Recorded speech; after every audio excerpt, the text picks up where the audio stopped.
Oke cuy, jadi balik lagi sama gue Hideki, dan di video kali ini di sini gue bakal mencoba untuk membahas ke kalian tentang anime Doraemon cuy ya. Ya karena untuk anime ini itu memiliki keunikan tersendiri gitu guys. Apalagi kalau misal kita bandingkan dengan anime-anime lainnya gitu. Selama kalian nonton anime Doraemon, kalian pernah tidak bertanya-tanya kenapa cuma karakter Nobita yang didatangi robot serba bisa? Nah, kenapa bukan Shizuka, Giant, Sunio, atau Dekisugi? Ya, dimana untuk karakter Dekisugi ini itu memiliki kepintaran yang kalau misal dibandingkan dengan karakter-karakter yang ada di Doraemon gitu, Dekisugi ini memiliki nilai atau ranking yang paling tinggi gitu guys ya. Ya, jadi muncul beragam penjelasan dari para fans, mulai dari cerita asli hingga muncul beragam teori yang mendasari pertanyaan ini. Nah, jadi buat kalian yang bertanya-tanya kenapa Doraemon lebih memilih menjaga hidup Nobita dibanding karakter lainnya, yang pertama di sini karena Doraemon itu dikirim langsung oleh Sewasi ya. Dimana Sewasi adalah anggas atau cicit dari cicit Nobita. Nah, jadi dia mengirim Doraemon karena ngerasa nasib Nobita memang malang banget di masa lalu. Nah, soalnya hal itu bakal mempengaruhi nasib keturunan Nobita di masa depan gitu. Dia pernah menjelaskan ke Nobita kalau di masa depan Nobita bakal nikah dengan Jaiko atau adik dari Giant, bukan Shizuka sang pujaan hatinya gitu guys. Kemudian untuk hidup Nobita di masa depan itu nggak punya pekerjaan yang layak, dan sekalinya bikin usaha bakal bangkrut terus. Ya, seakan silsilahnya nanti jadi keturunan yang melarat gitu. Meski tidak ada akhir cerita yang resmi, banyak hal yang berubah sejak Sewasi ini mengirim Doraemon buat Nobita. Berkat Doraemon, nasib Nobita berubah 180 derajat. Nobita jadi orang sukses dan berhasil menikahi Shizuka. Dan keturunan Nobita pun hidup layak dan bercukupan. Jadi bisa dibilang misi Sewasi di sini tuh berhasil guys. Dan Sewasi sebagai cicit dari cicitnya Nobita ini berhasil hidup lebih baik. Sampai-sampai dia bisa mengadopsi robot pengasuh yang lebih canggih, yaitu Dorami, yang kemudian dikenal sebagai adiknya Doraemon. Meskipun begitu guys, tidak semua masa depan berubah. Sewasi yang sebelumnya adalah keturunan dari Nobita Jaiko bakal tetap lahir dari keturunan Nobita Shizuka ya.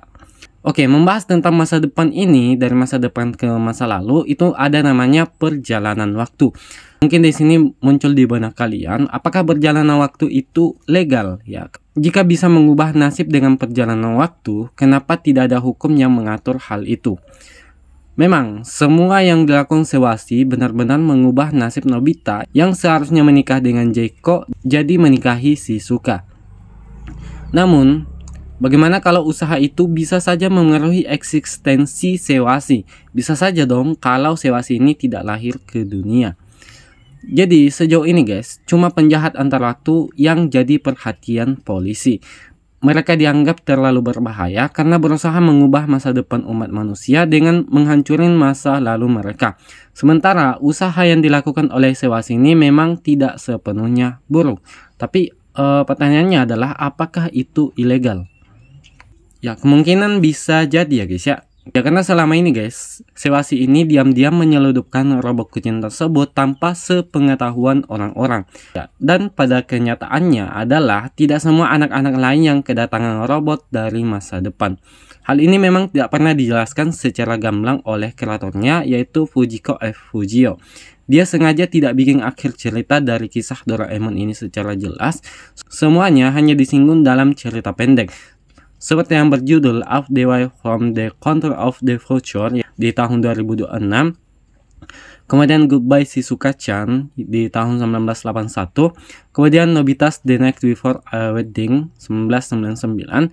Dan Goodbye Doraemon 1972. Kemudian semuanya dibikin kompilasi ceritanya dalam film animasi 3D, yaitu Stand By Me Doraemon 2014.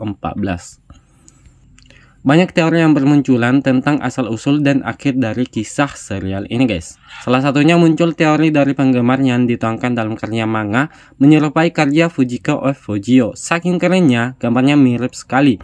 Bahkan banyak orang yang mengira bahwa manga itu adalah kisah akhir kehidupan Nobita yang resmi. Manga tersebut berkisah tentang Doraemon yang rusak dan tidak bisa diperbaiki lagi.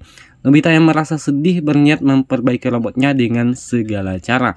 Makanya dia belajar giat hingga menjadi penemu robot. Diam-diam dia mengembangkan teknologi untuk menciptakan robot masa depan dan memiliki robot kucing miliknya. Bisa jadi ini adalah alasan Nobita memiliki hak khusus untuk mendapatkan robot dari masa depan. Kemudian teori selanjutnya, kenapa Doraemon ini hanya dikirim ke Nobita? Ya bisa jadi semua itu hanya khayalan Nobita saja. Ya tapi ini hanya teori-teori gitu ya guys ya. Ya jadi selain teori-teori yang indah itu, muncul juga teori lain yang sangat menyedihkan. Bagaimana kalau sebenarnya Nobita itu tidak benar-benar kedatangan Doraemon? Dia hanya seorang anak yang mengalami skizofrenia dan berkhayal bertemu dengan robot yang bisa mengabulkan semua permintaannya. Kenyataannya bahwa sebenarnya dia tidak pernah bertemu dengan robot penyuka kue dorayaki ini. Dia hanya seorang anak yang mengidap penyakit dan tidak bisa ngelakuin apa-apa. Makanya dia berkhayal punya robot sekaligus sahabat yang bisa mengabulkan semua permintaannya. Itulah teori-teori yang bisa dirangkum dari seluruh tayangan Doraemon. Nah, dari banyaknya penjelasan yang sudah gue bahas di video kali ini, mana versi yang bisa kalian terima guys? Silahkan kalian komen di bawah, saya mau dengar pendapat kalian. Oke, dan seperti biasa jika kalian suka dengan konten seperti ini, jangan lupa untuk di like, share, komen, dan subscribe, dan see you next time.